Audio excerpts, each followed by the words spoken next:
amazing. Yeah, if I can get it to on the goddamn site, if all it does is live in nowhere, then it doesn't do me any good. He's like, yeah, we should have that up in 24 hours. And I just went like this. Huh. Can I get that on tape or something, please? Right. Well, there was I actually went to a website to buy something. It was a camera site, and you couldn't order anything until Shabbos was over.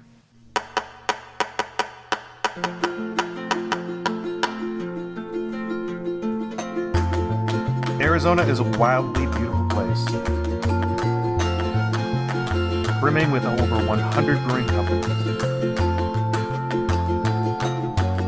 I'm Rob Fullmer, the Director of Government and Community Affairs for the Arizona Craft Brewers Guild. I'm joined by Executive Director Andrew Bauman.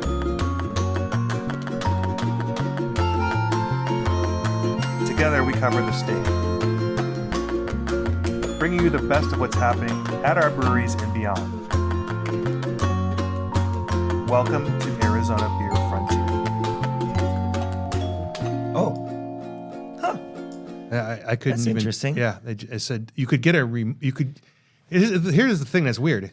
You could type in your stuff to get an email reminder as to when, that ended, which I think is, it's just as mechanical as a website order is in some respects. There's rules.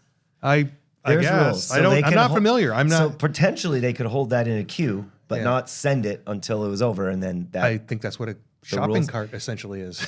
Yeah. And then there's the, the wire that goes all the way around New York City.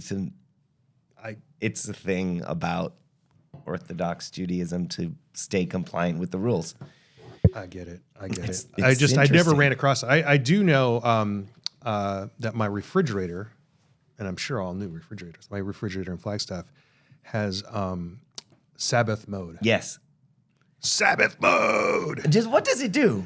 Doesn't turn the light on. I think it locks it. Oh no, mine doesn't do that. I think, I don't know, or it turns it off. I mean the water function and all that stuff. So, yeah, I don't know.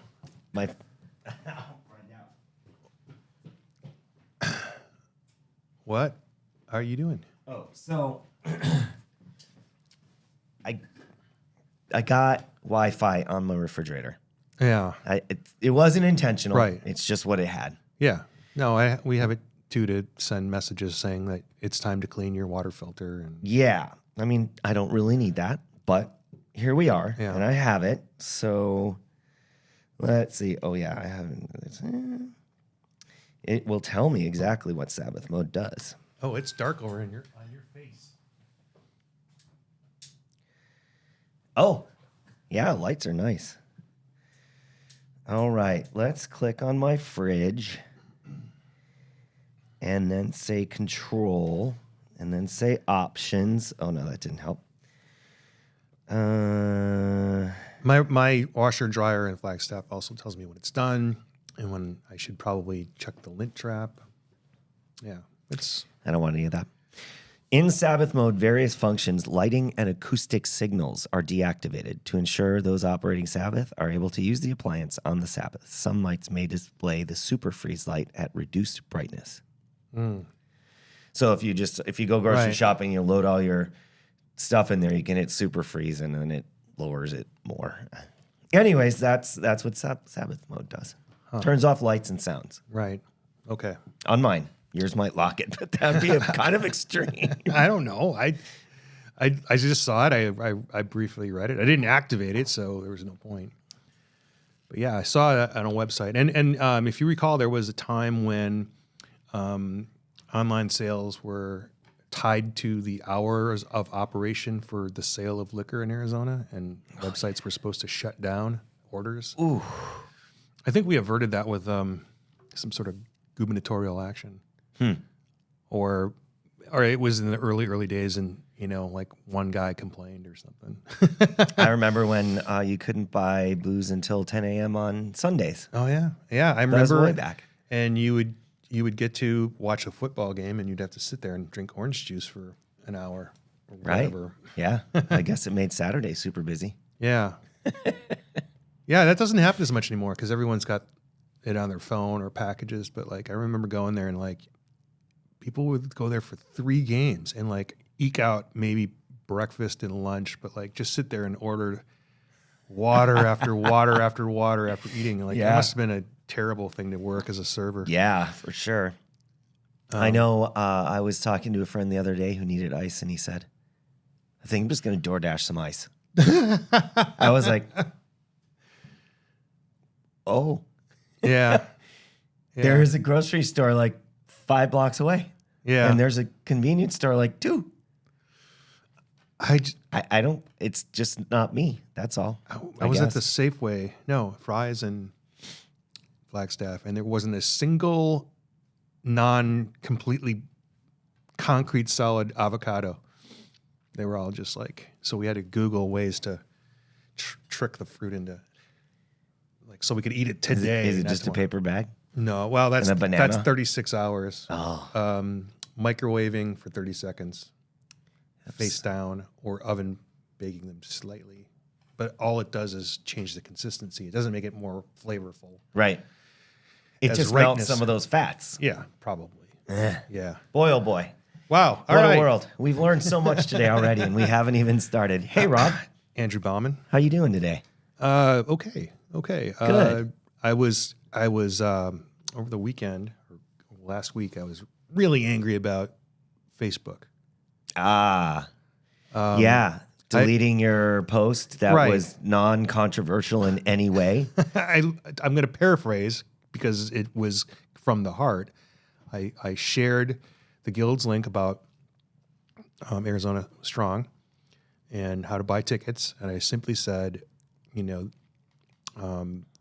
this is the only fest that supports Arizona breweries, and that I supported you in particular in running this organization, and that the only way to give you a chance is to buy a ticket. And I just said, I believe in the mission, and this is the only way that people who believe in the mission can effectively do this job. And it was banned because it said it was spammy. And it said the technology, like they used the word technology when they really meant algorithm or artificial The intelligence. AI looked at it and said, spam. Right. So there's no like Method of grievance resolution. right, or question, or Right. I mean, like there's no there there. Mm-hmm. So, and among other things, unfortunately, it seems like this year and last year we have to understand which of the 8, 10, 12 billionaires we're going to participate in our lives in the commerce? way that in the way that they see fit. Uh-huh. So it's just super interesting to me, and it seems like all the grievances against billionaires in the past somehow have magically disappeared if they have a platform, a website, essentially. So, Yeah. we do get a lot of communication, or I do for what I do, or I have in the past. I've used it to talk about what bills are passing and why it's important and what the next actions are when we were in that mode. But at this point, I'm kind of, going to limit my stuff. I think I'm going to start to close the circle, and I'm on Blue Sky, which started replacing what I would get out of Twitter. I still have an account on Twitter. I just keep it active because I don't want anyone to take it. And it's funny. I can go for a day. I can go for whatever. I come back and there's always a notification, and it's never someone wanting a conversation with me. It's just some random person that I follow, and they just want to highlight something, so you click just to keep you going. There was an article about people quitting Obviously, TikTok is on. We can get to that if you want, but Instagram and Facebook. And Facebook, you have to actually deactivate, and then you have to wait a period. And if you ever log in, they reset the clock on it. So that should tell you something. I have dramatically reduced my social media personal side. I do run the Guild social media accounts, so I'm still active on it that way. And that account ties to personal accounts, so you can't deactivate your personal account and continue working. So, I mean, it's fine. I just don't go there. Yeah, that's the problem. It's tied to a person. Although I have, in the last week, been better about consciously spending maybe half an hour, 45 minutes on Instagram and Facebook looking at events that our members have been posting. So I look at it on my personal account and I look at it on the Guild account and I split that in half and I go back and forth to try and, get the best I can. But there's so much other stuff on there that it's so few and far between of the things that are actually useful. I feel like I have to start just unfriending or whatever the method is to stop seeing people's stuff so that I can just do my work stuff. I don't know. It seems like a lot of I don't know. hassle. There's an X. I just hit the X. I know that it just hides it for temporarily, but That works for ads. Yeah. But like there are groups that keep coming up. I know that I didn't subscribe to. They just keep coming up. Short of blocking it, which I think is a little bit more involved, a couple extra clicks. I know we're talking about very mundane. basic, yeah, but I mean, bullshit. I mean, I just snoozing them for 30 days. I mean, I just go through and I just knock it out and I just look and see what's left. So it's just like anything. That was the method that everyone used to do things. And I know like there's this whole thing. Well, it's all boomers and it's all. That's the bulk of our customers. They're not new customers. They're the customers that have gotten us this far. So say what you will about, we should be focusing on Snapchat and TikTok and all that stuff. That's fine. That's an argument, but they all have their flaws. But at this point, the way forward in getting our message out is probably not that. It's really not this. Let's be honest. It's not people listening to us for an hour a week, but it makes me feel good to say stuff. Well, I mean, I think that we've mentioned before, this is just kind of an archive of what's going on. And we've never really had that in the industry before of a living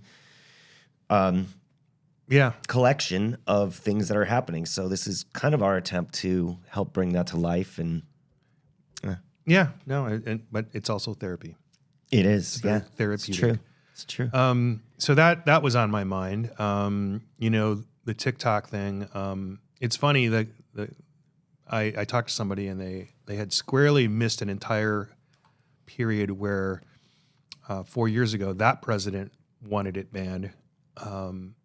They had totally forgotten. I said, hey, you remember when a bunch of K-pop people were brigading basically to take up all the rally tickets? That was on TikTok. And then that sent that candidate into we should ban it, and then we should sell it to an American company, i.e., how can I get my sellers how can I get my sellers commission, more or less? But it's fine, man. I mean, we're just choosing all of our data is insecure at this point. I mean, the whole thing needs just to be re-examined, and ask AI; they'll show you how to do it. Yeah. So I don't know, man. That's you can't sell beer on Facebook anyway. So like, where we stand is during the pandemic, we set up a store to sell things because that's what we were trying to do. For the life of me, no one can figure out how to deactivate the thing. There's no one to talk to about that. So we've been put in a box that we are a store that doesn't sell anything, and therefore, anytime we try to pay for an ad as to what we do, we get it denied. So because our store has not been successful, you can't advertise your store. Yeah. Yeah. So, and it's just trapped in so many layers. Like there's like, I mean, I can still boost posts, so that's helpful. yeah, but that's probably why, as somebody who is an administrator on that site, it was probably why me actually even mentioning it was probably why, like, well, you have to pay us to boost it. Don't boost it on your own. Oh, I'm guessing. I don't know. So what's happening in the beer world on your side? Oh, well, I mean, Arizona Strong is number one, what I've been doing for the last 4 weeks. Just working with suppliers that are going to be there having booths, what they want to do as their setup, and other people that are interested in being there. And then on the advertising and marketing side, doing everything we can to get the word out. If you're a brewery and you have a social media presence, please let people know you're going to be there so that we can sell more tickets. You can see more people. Everyone wins. Win, win, win. Yeah. Yeah. That's the big one. I'm looking forward to making some connections there. Just haven't been because of this job. I've been mostly on the political side and taking care of my family. So I don't get out as much. I miss that a lot. My pocketbook is feeling much fatter though. Yes, yes. I have committed this year to not buying any durable goods. So far, it's been a week. I've been successful. Consumables, yes. Experiences and time with people. Sometimes those cost money. It's fine. I'm not spending any money. I never said that. Right. But yeah, not buying new things and getting rid of things. That's the big thing for me. Yeah, I've got a lot to get rid of. Got a whole separate house that my parents have that I got to go through, and we are doing that at our own house. We might be getting a different property here in town for some other relative, and so there's purging there. Be purging this office a little bit. It's not going to be. It's a lot of purging. Yeah. Yeah. Well, as long as we're kind of on a mundane to negative mode here. Yeah. What's up? It strikes me that we have some pretty big issues that maybe you talked about with the Brewers Association. I missed that call. Yeah. To start it, there was the unsafe in any amount sort of movement, and you saw the Surgeon General literally say, I want there to be, this causes cancer warning on the can. Right. Or on the packaging. That doesn't really have any legs because it's not something that the Surgeon General can just say. There has to be an act of Congress, so it's a little bit more complicated. But nevertheless, the sentiment is there. Let's talk a little bit about how that got there. And I have to probably do a little bit more research because the wonderful Dave Infante has sort of spelled this out in so many words. But the agency that normally handles the regulation of alcohol ceded that authority. And apparently, you can't even FOIA this, like how that went down. Oh. But it was passed to the Interagency Coordinating Committee on the Prevention of Underage Drinking. Are people drinking more underage these days? Wild, because everything in the data says their underage people are drinking less than they had, and even the young of age people are drinking less, and that's a trend that's been going on for at least 10 years. Right, and on this panel are individuals who would profit by, because their views support the banning of alcohol in some form or fashion, or the restriction. And by the way, Mr. Infante said that everyone's been calling it ICC PUD, their Interagency Coordinating Committee on the Prevention of Underage Drinking. But he says you have to add the T, then it's thick pud. That's a good one. Yes, I mean that's like the sort of the I don't know, the Zeitgeist, the feeling in DC is, oh my God, we have to do something about alcohol, even if they don't truly believe it. And that alcohol sales are down for first time in decades. Right. So there are people who are motivated to get this done, and they're smelling blood. And I think they see what happened with basically Cigarettes? with an abortion. Like they saw there's an opportunity to catch the car, the moving vehicle. They don't know what's going to happen when they bite into the bumper. It's going to cause some chaos. But there are people in our country that profit by creating this kind of chaos, right? Sure. So that's the sort of the winds blowing around or that, and then labeling. Right. We sort of touched on it with the Surgeon General, which at this point, Different, though. yeah, Totally different methods. So the Surgeon General warning is a congressional law. It is not an executive action that can be changed at the whim of the next executive. It's not a rule that's inserted by the agency that manages that particular segment. It is a congressional law. Right. That you So have that- to have that. little block. Just consider it a black box that isn't part of this discussion, but it is on the can. So that will remain, and the causes cancer thing is, I think, a more difficult thing for them to get changed. But what they can do, and what is being proposed now, is nutritional facts being added on your alcohol beverage labels. The Brewers Association, knowing that eventually this is going to happen, and also knowing that many of our members agree that there should be more information available to consumers about the product in the package that they're buying. I think that is great. Like in many states, you will not find the alcohol percent on a package of beer Right.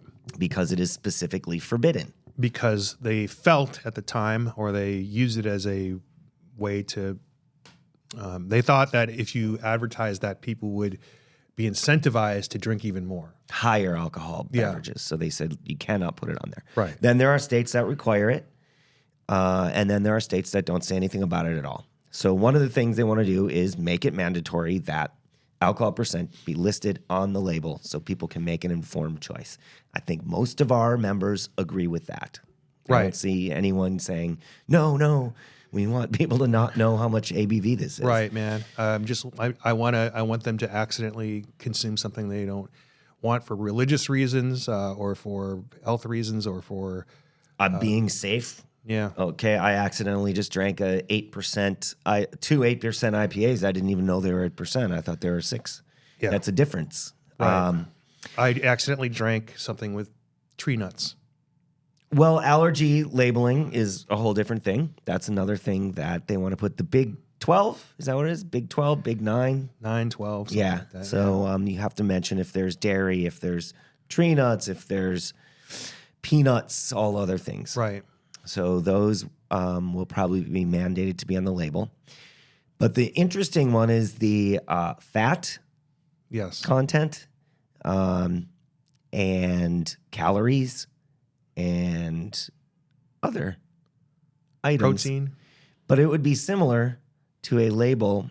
The Brewers Association said, that's cool. Let's do that as a QR code so people can QR code it and see the facts so that we don't have to take up the entire label. Well, the TTB rejected that out of hand and said it will have to be in this format, a white box with bold black lines in typeface this size, and it's huge. And it is going to take up a significant size on every alcohol beverage label, which will significantly influence what goes on that label beyond the required things. This will be a real test because that is more of a European style answer to the question. I mean, they are way ahead of us on servings, and I shouldn't say ahead. It's kind of regressive for our industry, and those kinds of labeling, and also there's lower alcohol. There is a push towards lowering the alcohol. There is also a stricter DUI situation happening in some European cities. And it's funny that we're moving to this European model when the populism of the time is not to The opposite, to, yeah. to lean that way. And we have So weird. We have somebody going into the presidency who literally is deregulate everything. I mean, I understand that he might have deregulated so much such that we aren't going to get our highway funds now here in Arizona is what I'm hearing from. So there is, I mean, they put a pause on communications with agencies like the CDC and withdrew from national organizations. World Health so Organization. those seems to be contrary. Those actually seem to be contrary to putting To up. what we're talking about, yeah. Yeah. So we'll Well, see the what TTB happens. has a 90-day comment period. We don't know if after that 90 days and they make a decision and make new rules, how long the implementation would be. It generally is a 3-year implementation period. However, they could say it's 120 days. Right. That would be a pretty big, difficult thing for our members to absorb if you have all these cans in stock and now they're not compliant. You have to get rid of them. Right. So who in the industry would have no problem with this and is probably for it because of those kinds of economic squeezes it would put on small breweries? Who might that be? Well, certainly people in the liquor industry because that's a very exacting. Oh, it will whack their labels too, though. Yeah, but I mean, it's not like there's two issues. There's what it takes up on the label, or a few issues.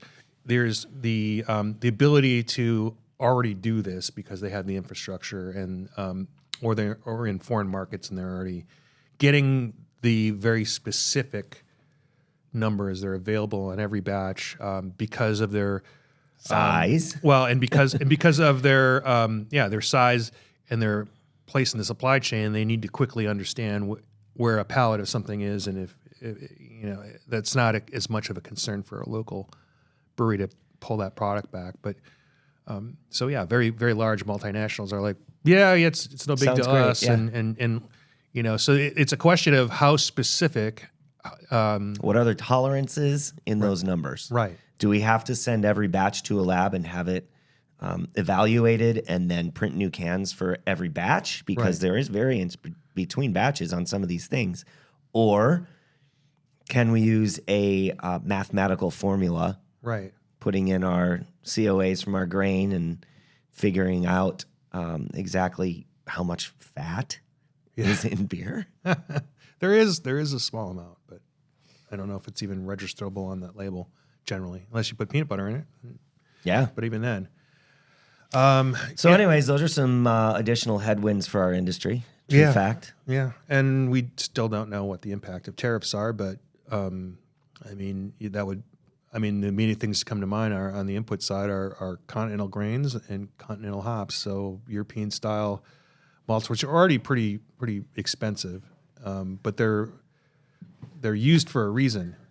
They're used to create to create a style and to create variation in your product from somebody else's. I mean, anyone can call a beer that's golden in color Hellas, but to use the actual ingredients breeds or has an authenticity and a story to it. So you're limiting competition in that way, just to be distinct. Can stock, aluminum, stainless steel. I don't know. I mean, it's possible even cardboard. I have no idea where our cardboard comes from, right? In the supply chain. So that's all the packaging, all the ingredients. Yeah. What else? I mean, here the Canada has been left out of the discussion now, or excluded from the tariff discussion, saying we're not going to do that in Canada, which is where we get a lot of grain for American beer. Yeah. Yeah.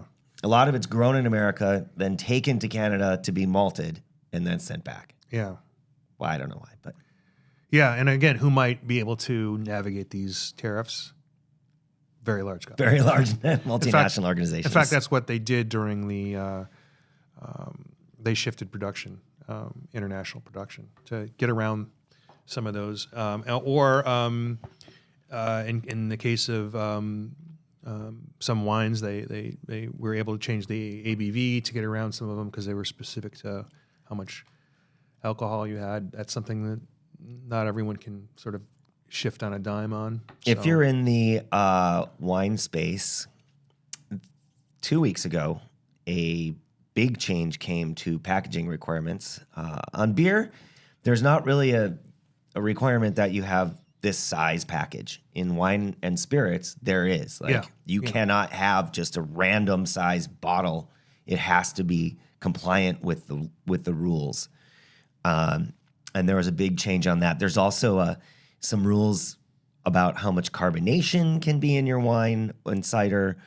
All those things were revised, and apparently they're pretty excited about it because it gives more options and allows them to put things in categories they weren't in before. I think one of the big winners is cider in the C space, the convenience store space, because they can now use 19.2 cans, and I think that has an appeal. I mean, for sure, right? For a lot of people. Yeah. Like, it's not, I'm having not beer and I'm not having seltzer. I'm having something that has fruit in it and Elevated presence, kind of. Yeah. I don't know that it helps wine in that situation, but wine needs a lot of help, man. There's a lot of product out there right now that's just sitting.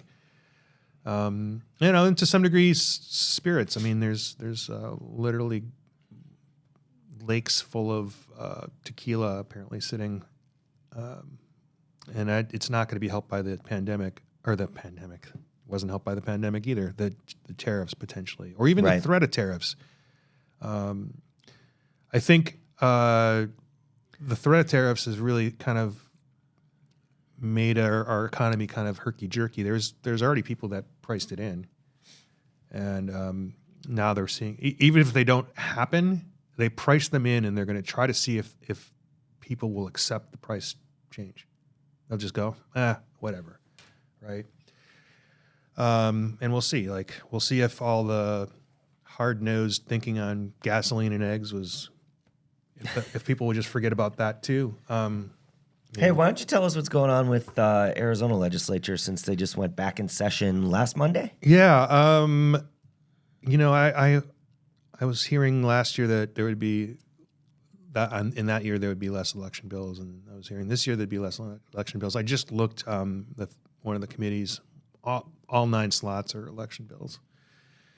So I don't know if that bodes well for our issues to get moving. We do have, and we'll shortly have, a bill number for our hemp beverage initiative. We just signed off on some language today.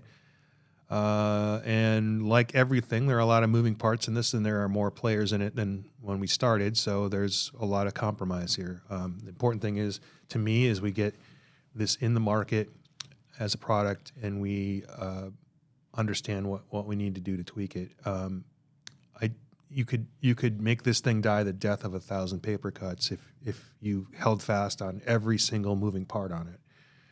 And again, we feel that having it legalized will kind of be a foil for a mirror for what our industry has, and what changes could make our industry better for our producers and consumers. So we'll see. It's a 2-step process. I have not yet gotten the commitment from our bill sponsor, our purported bill sponsor, on the language to lower the number of gallons that a brewery can make. I feel as though that will encourage more established businesses to get into brewing, those being restaurants.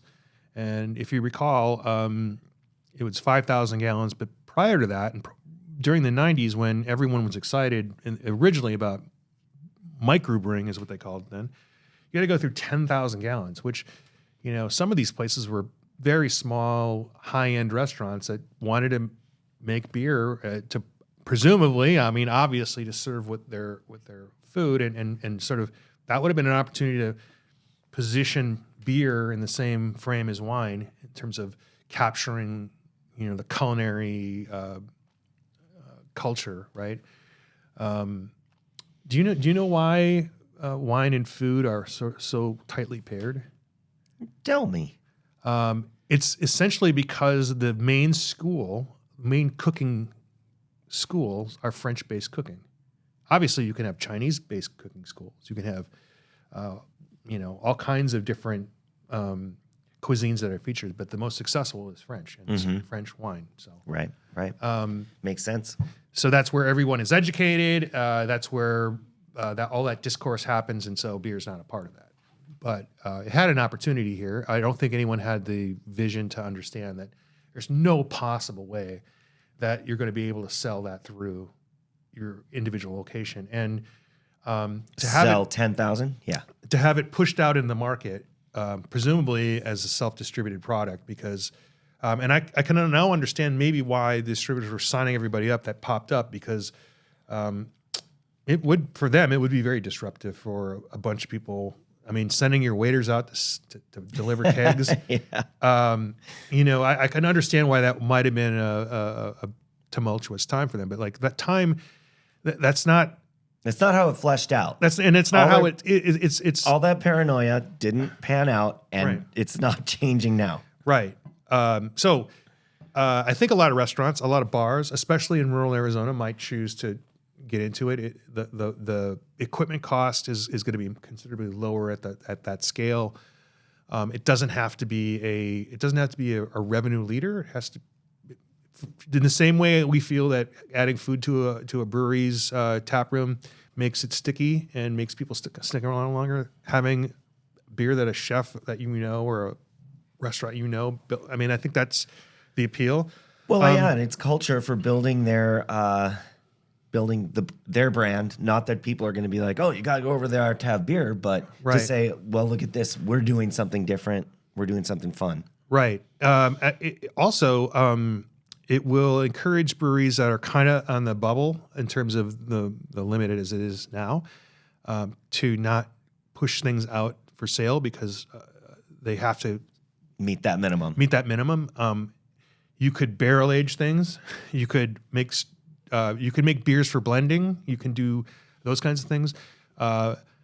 Our breweries with multiple tap rooms and restaurants, at that scale, it might be affordable to all the equipment they mothballed from their original location to Bring it back up. bring and it back put up. in a new tap room and make some Yeah. super limited batches there. Yeah. You know, and it's not for me to say, it's not for the state to say, you can't possibly make money at that small amount. I mean, I think, you know, that was our thinking, and that's our thinking when we advise people about the current law, like, hey, it's difficult to do. I'm not saying you can't. I mean, obviously, even if we as the guild says you cannot do that because you will not make money, that's just going to go right over. That's not our call. You can do that and not make money. I mean, Plenty even of if breweries do that much and don't make money. all I'm saying is, even if we said it, wouldn't hold very much water. Well, the other thing is, like, what if, okay, there's a brewery opening at Safford. Mm-hmm. We learned that. That's pretty cool. And they're a barbecue and beer place. Sounds like fun. Can't wait to get down there. Yeah. Yeah. There's plenty in these small areas in Pine Top and Sholo. Yeah.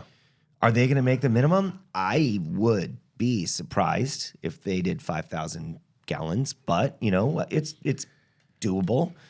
But what about smaller locations than that? Like, what if you just have a really small town, you love your town, you like beer, and you want to make beer? Or the seasonality that we have here in Arizona. We have a brewery that's located in an area that they're seasonal. Like, so when the weather is nice for a period, all of their seating is outdoors. All of their connected events and things to do are outdoors. Right. So they're not going to be in the middle of July. They close. They close doors for 4 months a year. Right. They just say, Right. no one's coming. I don't even want to be here. I think there are more small towns in southern Arizona that would support this than necessarily northern Arizona, but it is definitely a rural thing. And it's not to say that there wouldn't be the opportunity in an urban environment. There are still vastly underserved places, and they're difficult to get to unless you live there. You just don't justify a drive across 1,000 square miles of Metro Phoenix Valley to experience necessarily. You know, and with our change in laws on alternating proprietorship, there's nothing to say they can't join forces to grow bigger. So I think it just gives us more options. And I know there are people who might in this industry see it as a threat. I think, you know, some of those people probably didn't remember that we changed it from. I didn't know this until we had Camille research it a little bit. I always thought it was 5,000. It hadn't been. It was 10,000. And when they passed that law, I'm sure everybody was like, "Great, let's pass that law." And for the period between when it was 10,000, it was moved to 5,000. The many years we lost a lot of businesses. They didn't really have an effective guild. They didn't have anyone like me or you to raise the flag that the next year and go, "Hey, this is really not feasible." Right. Again, I don't know what people were thinking then. I don't know if that was a conscious thing or if. But that was in the original bill that established the number 3 microbrewery license, right? Yeah. Yeah. So, and who did they ask? Right. No one. Or just a few people who had, what they thought were reasonable expectations about what was going to happen in the industry. They didn't pan out that way, but they didn't have anyone managing that relationship and being able to get that feedback loop going. And, even with our organization, it wasn't something on our radar. It was members who asked, and it took a while for me to understand, and then took a while for us to convince our board who have different models, who might feel it as a threat or probably thumped their chest and said, "No, we did it, so you have to too." Well, effectively, they didn't do it. Effectively, they had it changed on their behalf, whether they realized that or not. So we have that. We have a change, hopefully, to the festival license when an organization like ours or the distillers or the wineries can assemble groups of license holders, producers, breweries, wineries, distilleries, to sell to go. They can currently do that individually. And I think what we're missing here is, hey, man. Hey, what's go up? ahead. Yeah, it's no big deal. Air filter is arriving. It's documented. And the thing is, if we're in the office and he shows up, like, there's plenty of times we're not here. Yeah. Poor guy comes by, knocks on the door, can't change the air filter. So when we're here, we got to let this magic happen. Exactly. I feel like I'm breathing much more naturally already. They can already do that, but what we're seeing is there's the law, and then there's culture. The culture of this is we have a bunch of people who are excited about it. Maybe they're running events. I don't think there's a clear way to understand who's selling to go, who's not. Certainly, there's a tax issue. You have to pay tax on that. That's something that an organization like ours is going to be more attentive to. There has been pressure to have people sell much later than I think they want to. It's really hard for individual breweries to push back on an event when they want to support it.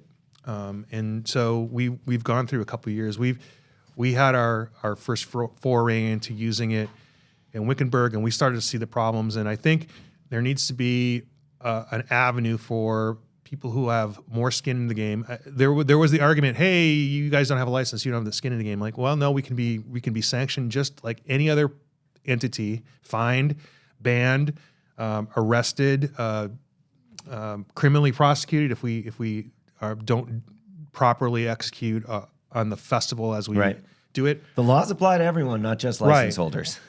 We in fact have more skin in the game because individual breweries or distilleries or wineries may make choices that are contrary to the spirit of the industry. They may say, "You know what? I don't really care for that restaurant. I'm going to get a license to sell right across the street for them." And we'll have a little more sensitivity to that. And we don't want to compete with places that sell. We want to complement them. We want to bring products that they don't normally have. We want to curate that. Right? We don't want to go head to head. We don't want to go into like the middle of the square in Prescott and say, "Let's just sell a bunch of products just to screw with these guys." It's not our intent at all. We want them to have good relationships with our members. We want them to choose our products. So, we would do something different. And, chances are we would want to have them involved so that, so if we do it somewhere adjacent to or further away, that would say, "Hey, we have the support of these businesses. They're going to come by, hopefully, and sample." Right. It's just something that we used to do, something that distributors do. They bring people in to sample. It's that kind of relationship that we want to build that we feel like individually those entities won't be able to pull off on their own. And also some of these festivals, I think we need to set a different example for them. And so right now, that's on the table as well. With those two things. Are those two individual bills? Two separate individual bills with different sponsors? I think they're going to be packaged as one, but we'll see. We have the ability to spin that off because there are some other initiatives that others proposed. We're not having a omnibus bill. We're not having a liquor consolidated liquor consensus bill. Industry consensus bill. There we go. And the reason being, I think we hinted at this. The reason being is we are focused on running the hemp bill, and we want to keep that team focused on that. And we don't want anyone to leverage their small issue to screw with the larger issue. And nevertheless, I think there was a feeling that we could still run our two issues and maybe some other issues on an omnibus bill because, and this was brought to forefront by somebody who we don't always see eye to eye on, but has in the recent past supported a lot of our initiatives and in fact supports these two things. I don't want to name names because we're in that period, but that person said, we really add value to each other when we run a bill together. We reinforce each other. We reinforce that we are not, this has been vetted and all that other stuff. This is important. It's been vetted. And I see that point, but I also, for practical reasons, we're going our own separate ways. Yes. So that's what's going on.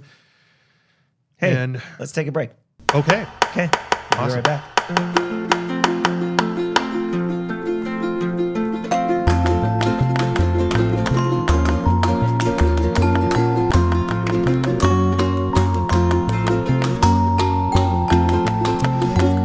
Okay, hey, we're back. We are. Check this out. I got a crispy. I got myself a Hazing Arizona. Yum, yum. Nice hazy IPA. I mean, I do prefer the West Coasties, but yeah. I don't dislike hazies. Did you ever prefer hazies? No. I never did either. I don't know, man. I don't know what I like that bitterness, man. I do too. So that's they're coming back, right? A little bit. I had some the other day. Yeah, one thing that I saw is that IPA is still 49.4% of craft beer sold in dollars. Yeah. And that it was up 1.8% in dollar sales last year. You would think that the people who prefer hazies because they feel they're not bitter would sort of not,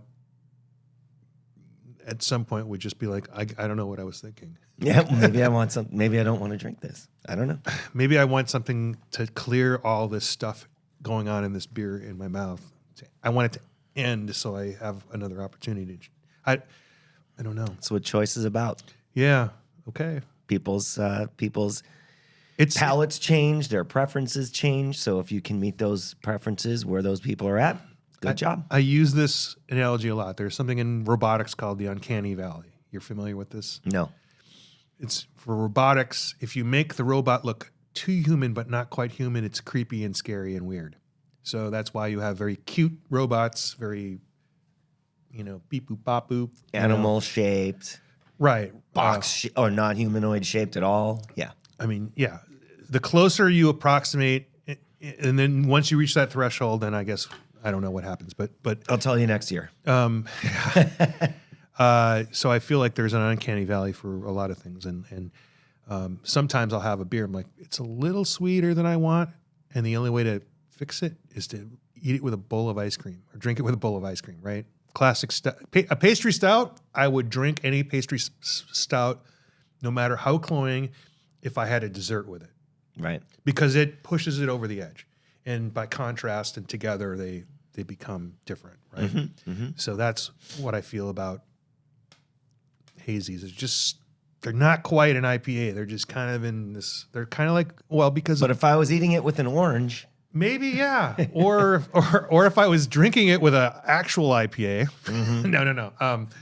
No. Yeah, it seems like an incomplete beer to me because I'm so used to tasting wort and hop teas to back in the day. It just seems incomplete to me. This is kind of hop tea like, honestly. Yeah, but I mean, I get why. It's just I'm saying for me, that's Sure. that's where I got here. So unless I get in a car accident and get amnesia, I'm pretty much going to stick to my guns on that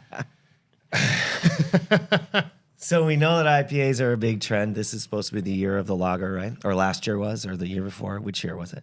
Well, I do think there are more lagers available. I Right. don't know how much the pull-through is. I don't know what happens in other people's real lives, but I was at the ASH meeting yesterday.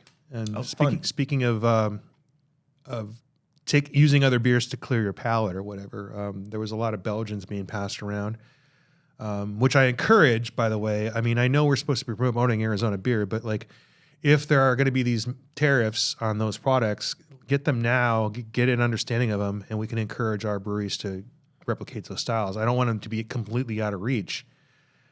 Anyway, they were passing around goozes and some pretty thick, heavy stouts, and like someone brought the lager from Kirkland, Costco, which is made by some brewery of note. It used to be Gordon Biersch.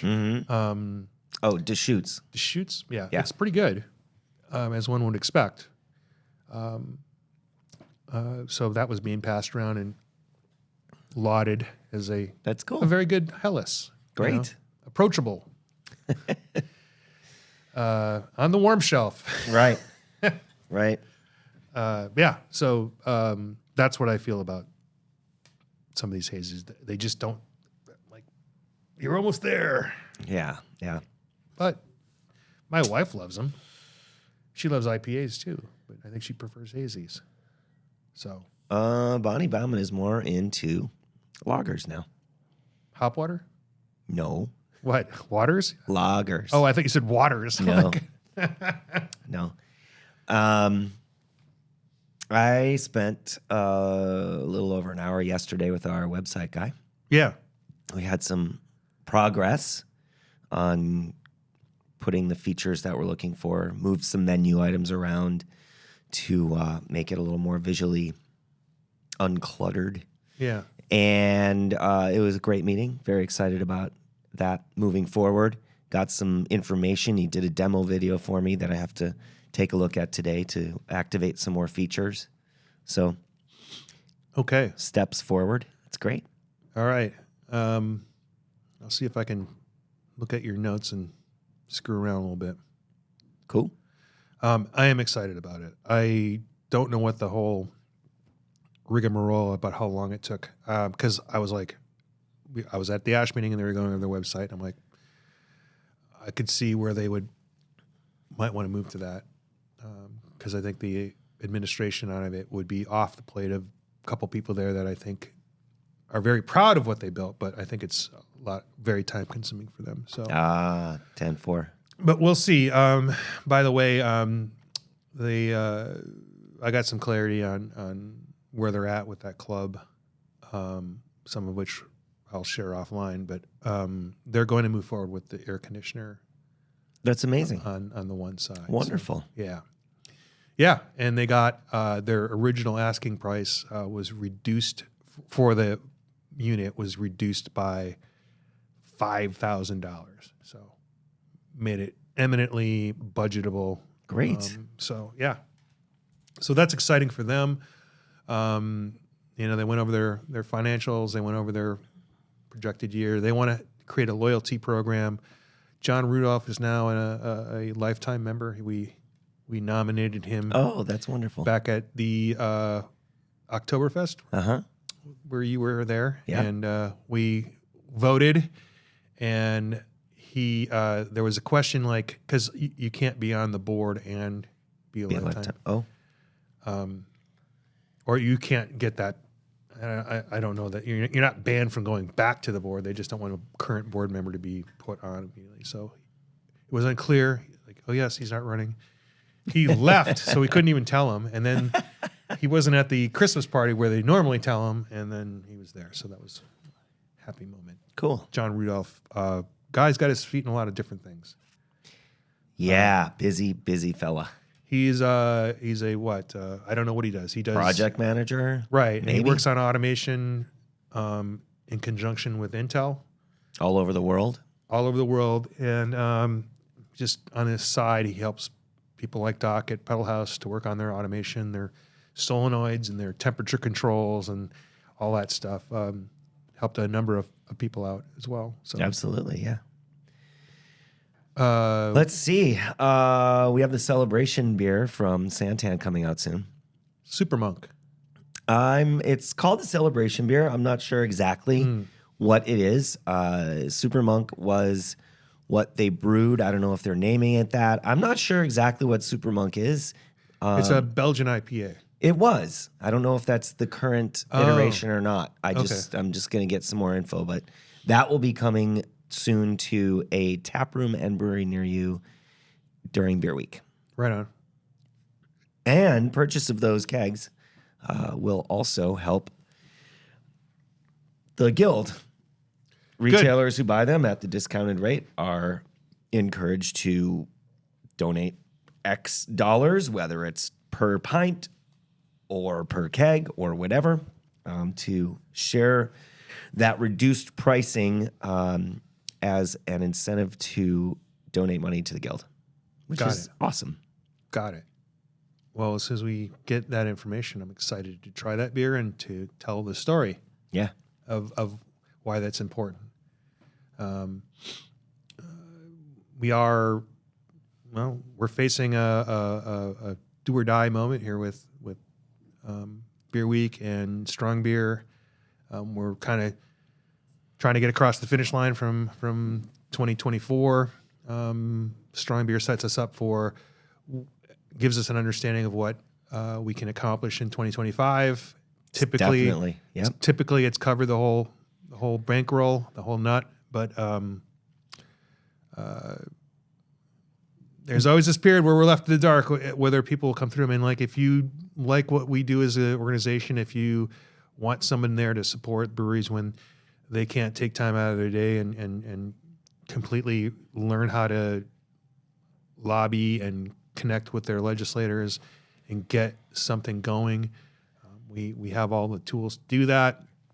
If you like what you've seen over the last 10 years, then you just got to buy a ticket or convince a couple people who haven't gone in a while to buy a ticket. And that's... Yes, beer is available all over the place, but the variety and the availability at this event is like nothing. Like, yes, people say I could just use my ticket price and go to my local bar and probably go through every beer on their board. That's true, but you're not going to have the variety and you're not going to have the opportunity to talk to the people that make the beer like you do today. So if you're just going on dollars per ounce, I can't really. If that's the kind of thing we're going to use, then people can just come over to our office and give us.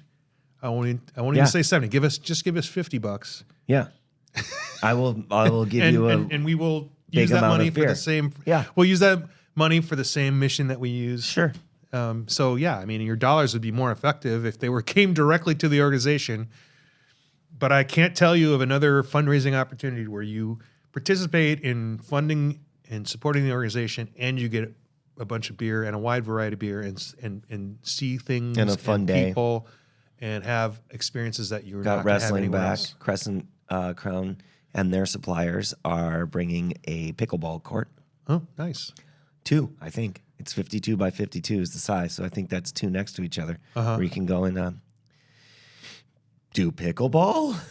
Is Michael Jordan going to be there? Yeah. A guy named Michael Jordan is going to be there. I think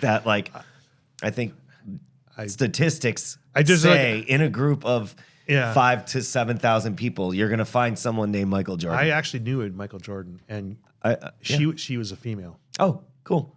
Her name was Michael Jordan. There you go. No, I don't even know. He's probably not involved. A bunch of NBA people, a bunch of other sports people are involved in the circuit of professional pickleball. Ah, okay. Yeah. I don't think they're going to have any professional pickleballers there, but someone named Michael Jordan will be I mean, there. You just have to find him. Maybe because he kicked our sons' asses and he likes to golf, and maybe because of Barrett Jackson or Waste Management, He had a hangover. He's gonna. Boy, that would be something. Taylor Swift might be there. Yeah. It's within the realm of possibility. It's a non-zero chance. Should we just call it a day then?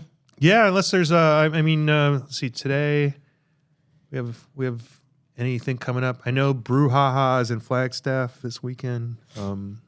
AZ Taste Fest is going to be at Someone's unlocking our door. oh, neat. Hey. Oh, right on. Hey, yeah, right Max. on. AZ Taste is going to be at Salt River Fields, and several of our members are going to be pouring their beers there. So, Yeah. that'll be cool. I don't know what else is going there. There was something I thought. Oh, Homebrewers, Ash. They're doing a brew out at their clubhouse on the 29th. Is that Fun. Is that the weekend we're talking about? That's Yes. next weekend, yeah. Oh, This weekend is AZ Taste. got it. Cool. That's all I got. Okay. Sorry. Seems like we're Double we're clutched good on there. that one. All right. Well, thanks for listening. Smash that subscribe button. Cheers. Sometimes the beer finds you. And this is not a beer podcast. This is a podcast about beer. Wonderful.